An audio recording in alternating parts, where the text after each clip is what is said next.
ఆదిలాబాద్ బీజేపీలో అసంతృప్తి లేదని ఆ పార్టీ అభ్యర్థి నగేష్ అన్నారు. బలాబలాలు అంచనా వేసుకున్నాకే అధిష్టానం తనకు టికెట్ ఇచ్చిందని స్పష్టం చేశారు.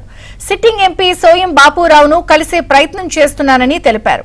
లోక్సభ ఎన్నికల్లో సోయం బాపురావు మద్దతు కోరతానన్నారు. బీజేపీ ఎమ్మెల్యేలతో తనకు ఎలాంటి గ్యాప్ లేదని అందరినీ కలుపుకుని పనిచేస్తానంటున్న బీజేపీ అభ్యర్థి నగేష్ తో మా ప్రతినిధి నరేష్ ఫేస్ టు ఫేస్. అభ్యర్థులను ప్రకటించిన బీజేపీ ఎన్నికల ప్రచారాన్ని కూడా ముమ్మరం చేసింది. రేపు ప్రధానమంత్రి మోడీ కూడా హైదరాబాద్ రాబోతున్నారు. మనతో పాటు ఆదిలాబాద్ బీజేపీ అభ్యర్థి నగేష్ ఉన్నారు. ప్రధానంగా 2-3 రోజుల్లో క్రితమే టికెట్ వచ్చింది. ఎట్లా సాగుతుంది మీ ప్రచారం?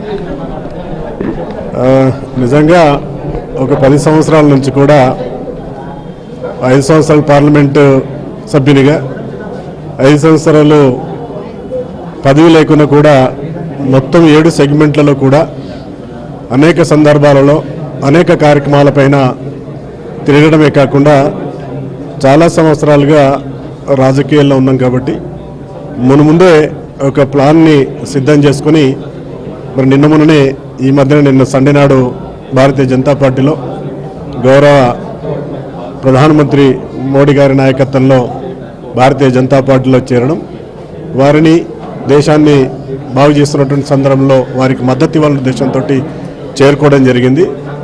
అదే కాకుండా నిన్నటికి నిన్న 3 రోజుల లోపలనే నన్ను ఆదిలాబాద్ జిల్లా పార్లమెంటు అభ్యర్థిగా ప్రకటించడం జరిగింది.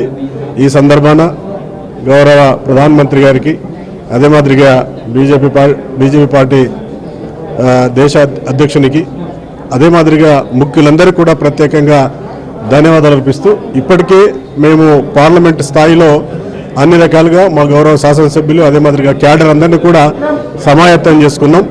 ఇక 2-3 రోజుల్లో మళ్ళీ రేపు ఎల్లుండి వెళ్ళిన తర్వాత ఇక పూర్తిగా నిమగ్నమై అక్కడే మా యొక్క విజయానికి అన్ని రకాలుగా మేము ఏర్పాటు చేస్తాము. కానీ మీకు టికెట్ ఇవ్వద్దంటూ మీ జిల్లా నాయకులు, బీజేపీ నాయకులు ఢిల్లీ దాకా వెళ్ళి బిఎల్ సంతోష్ లాంటి నాయకులు కలిసి పాత వాళ్ళకే టికెట్ ఇవ్వాలి, కొత్త వాళ్ళకి ఇవ్వద్దు అనేది వాళ్ళు ఒక విజ్ఞప్తిని కూడా పెట్టి వచ్చారట.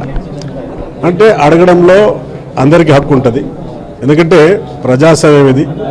ప్రతి సామాన్య కార్యకర్త కూడా దీనికి అర్హులే.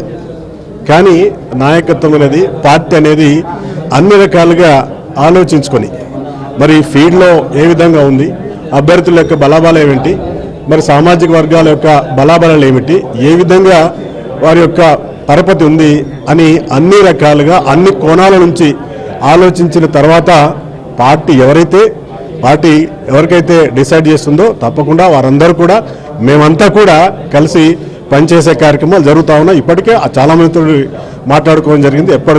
ఎక్కడ కూడా ఇబ్బంది లేదు. మీ జిల్లాలో, ఉమ్మడి జిల్లాలో 4 ఎమ్మెల్యేలు ఉన్నారు బీజేపీకి. 4 ఎమ్మెల్యేలు మెజార్టీ ఎమ్మెల్యేలు మిమ్మల్ని వ్యతిరేకిస్తున్నారనేది ఒక చర్చ బీజేపీలో. అంటే ఎమ్మెల్యేలే కాదు, ఎందుకంటే మాకు క్యాడర్ కానీ అందరు ఎవ్వరు కూడా వ్యతిరేకిస్తలేరు.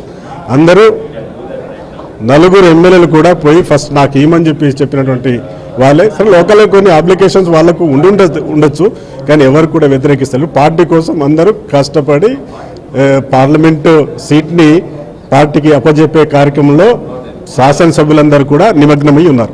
సిట్టింగ్ ఎంపీ సోయం బాపురావుని కలిసే ప్రయత్నం చేస్తారా? ఆయనతో కలిసి పనిచేసే వాతావరణం ఉందా నిజానికి మీ దగ్గర? అక్కడ అంటే మేము ప్రయత్నం చేస్తున్నాం. ఇప్పటికే ఎవరైతే ఆస్పిరెంట్స్ ఉన్నారో వాళ్ళతో మాట్లాడుకోవడం జరిగింది. సాయంత్రంలోగా వారితో కూడా సంప్రదించే కార్యక్రమం చేస్తాం. Thank you.